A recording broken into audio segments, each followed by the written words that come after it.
Hello guys, welcome back to my MEXT scholar vlog. It seems that a pattern has been established where I do one vlog about studies or university related matters and then another one on general life in Japan or life in Japan as a student topics.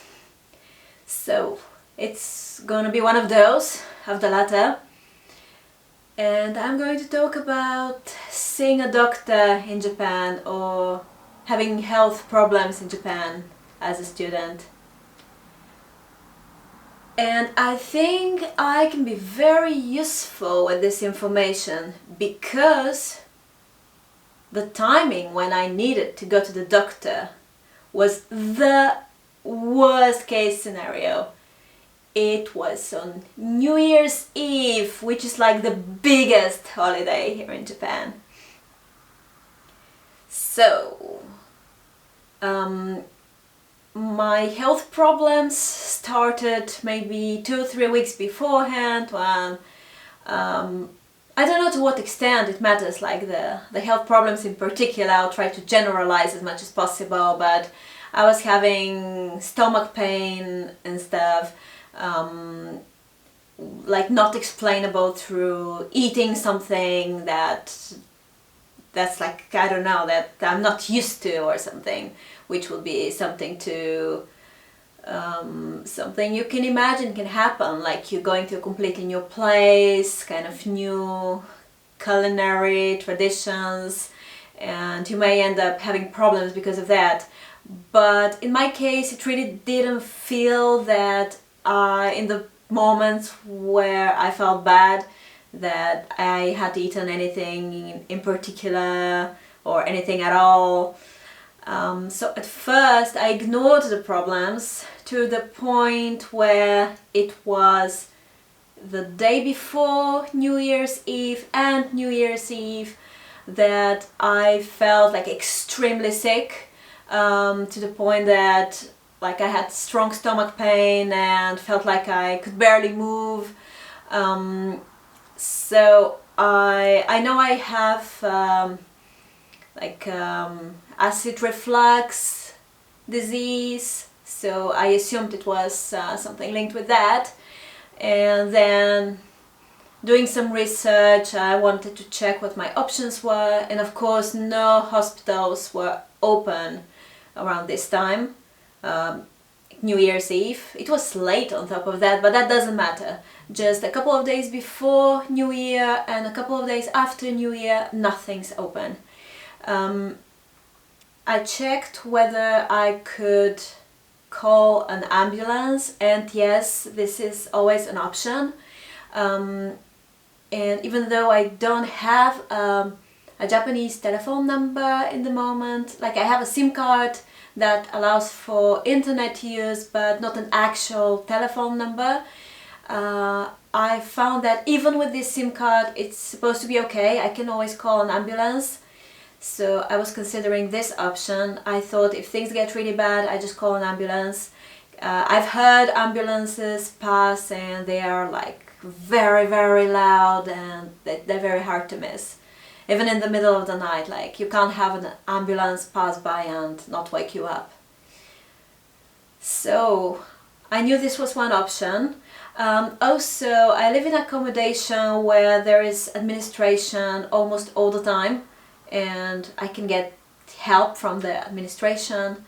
But of course, these couple of days there was no one. It was like the only time of the year where there was no one. So really the only thing I could do was call an ambulance or call a taxi and go to one of the very few hospitals that are open.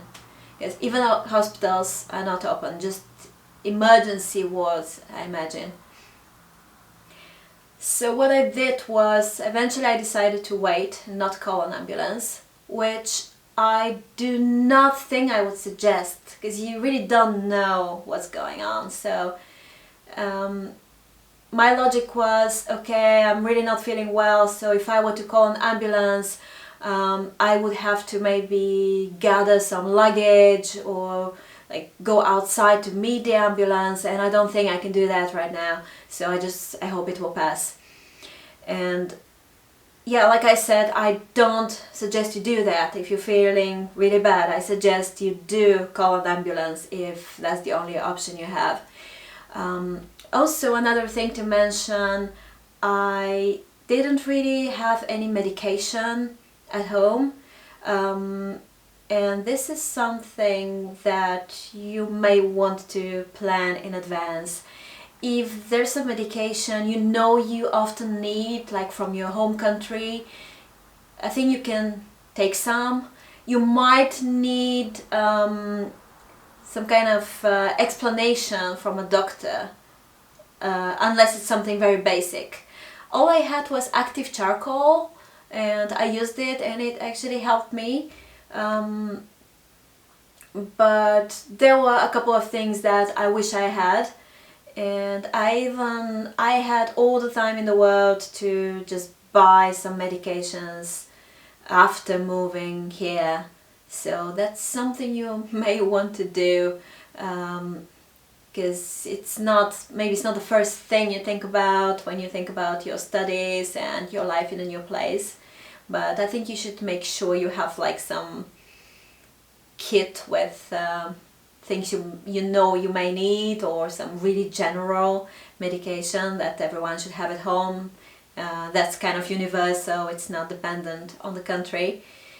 So anyway, after my crisis, so to say, passed, the next day I felt significantly better, as in I could move.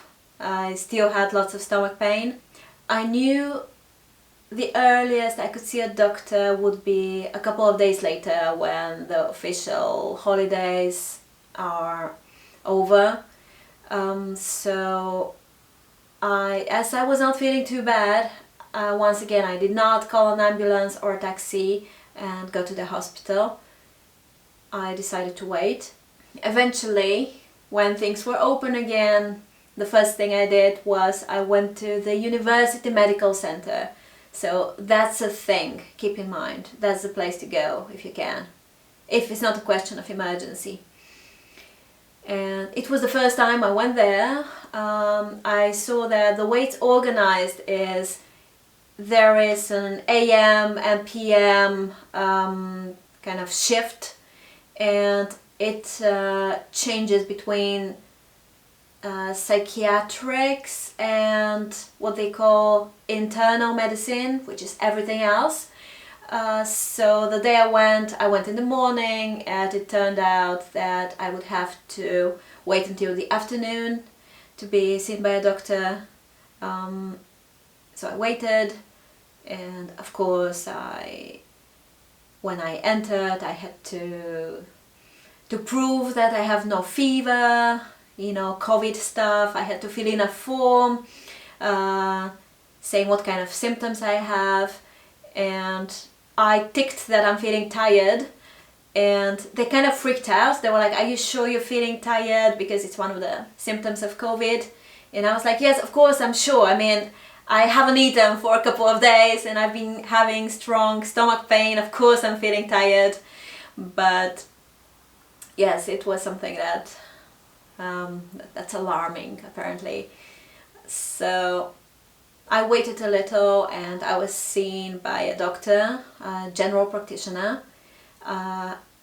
The administration and the nurses were speaking in Japanese only, but there was an English version of the form, so I managed to make myself understood. I had to resort to Google Translate when I wanted to say that I have acid reflux disease. I had to show them the Japanese, because the English wasn't straightforward for them. But then when I saw the doctor, he could speak perfect English. This was really a relief, so I explained everything, and like how exactly the problems developed, and that I was feeling better now. and he prescribed to me a couple of simple medications. My diagnosis was acute gastritis, so the doctor gave me some powder and some pills for 5 days and said that if I still feel as bad, I should come back or go to a more specialized doctor nearby to my home. The pharmacy was in the medical center itself, so this went really smoothly. The explanations were so clear, even though they were in Japanese. These were the clearest explanations or medication that I have ever seen in my life. So the pharmacist made 2 little bags with the 2 medications with little labels about what the medication is and what it's used for, and then explained to me in a mixture of Japanese and English exactly how many times per day I have to take it, and when, as in after eating.